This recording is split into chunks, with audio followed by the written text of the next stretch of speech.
Assalamualaikum warahmatullahi wabarakatuh. Perkenalkan, nama saya Destiani Rezky Harudin dengan NIM B1B1222219.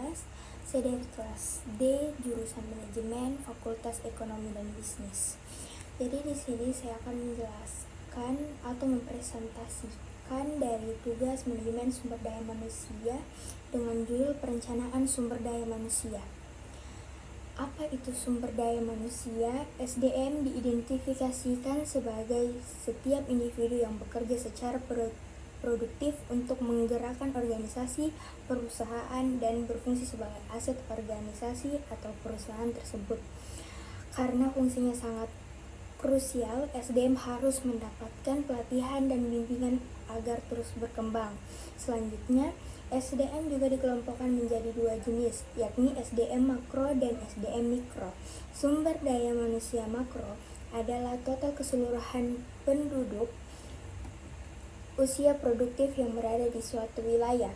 Sedangkan sumber daya manusia mikro merupakan orang yang bekerja suatu institusi atau perusahaan. Maka dapat diambil kesimpulan bahwa SDM adalah orang atau individu yang bekerja di suatu perusahaan yang memiliki kemampuan tertentu.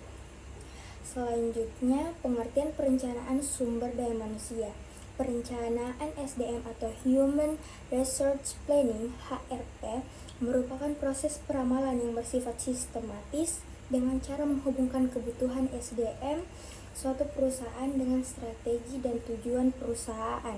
Selain itu, perusahaan juga perlu memastikan bahwa SDM yang dimiliki sudah memadai, berkualitas, dan kompeten dalam mencapai tujuan perusahaan tersebut. Selanjutnya, pengertian perencanaan SDM menurut KBBI dan para ahli. Menurut KBBI, selain pengertian perencanaan sumber daya manusia di atas, juga memiliki definisi tentang perencanaan sumber daya manusia, yakni sebuah potensi individu yang bisa dikembangkan dan dilatih untuk kepentingan proses produksi. Yang kedua, menurut Mathis and Jackson 2001, perencanaan SDM adalah sebagai proses identifikasi dan analisis untuk memiliki SDM yang bisa mencapai tujuan organisasi atau perusahaan. Begitu juga pengertian para ahli selanjutnya.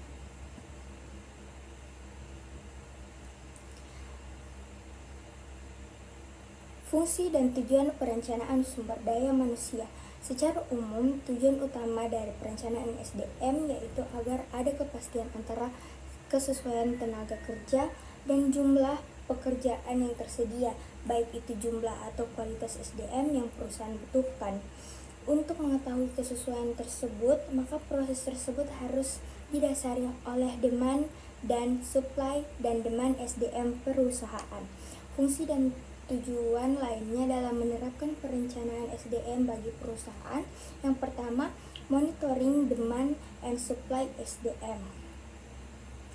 Yang kedua, membantu HR menemukan kandidat yang tepat. Yang ketiga, menetapkan karyawan pada posisi terbaiknya. Dan yang keempat, efisiensi organisasi. Selanjutnya, proses perencanaan sumber daya manusia. Yang pertama, menganalisis kebutuhan SDM. Tahap pertama dalam perencanaan SDM adalah menganalisis kebutuhan sumber daya manusia di organisasi. Yang kedua, menganalisis kebutuhan pengembangan. Setelah menentukan kebutuhan SDM saat ini, langkah selanjutnya adalah menganalisis kebutuhan pengembangan di masa depan. Yang ketiga, menganalisis laporan dan data SDM. Pada tahap ini, perencanaan SDM melibatkan menganalisis laporan dan data SDM yang ada seperti tingkat turnover karyawan. Yang keempat, merumuskan strategi perencanaan SDM. Berdasarkan analisis kebutuhan SDM dan data yang ada, langkah berikutnya adalah merumuskan strategi perencanaan SDM. Yang kelima, menetapkan rencana tindakan. Setelah strategi perencanaan SDM dirumuskan, langkah selanjutnya adalah menetapkan rencana tindakan yang spesifik untuk mengimplementasikan strategi tersebut. Yang keenam, pelaksanaan dan pengawasan. Setelah rencana tindak ditetapkan, tahap berikutnya adalah melaksanakan rencana tersebut. Ini melibatkan pelaksanaan kegiatan perencanaan SDM. Yang ketujuh, evaluasi dan penyesuaian.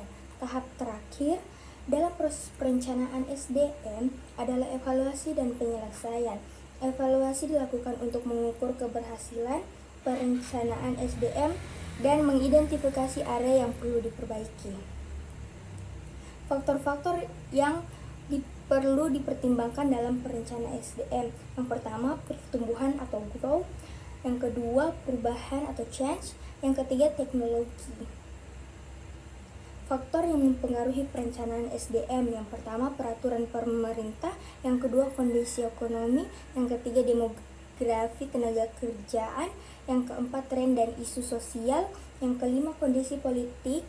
Dan yang keenam, perkembangan teknologi. Mungkin itu saja hasil presentasi dari saya. Lebih dan kurangnya mohon dimaafkan. Assalamualaikum warahmatullahi wabarakatuh.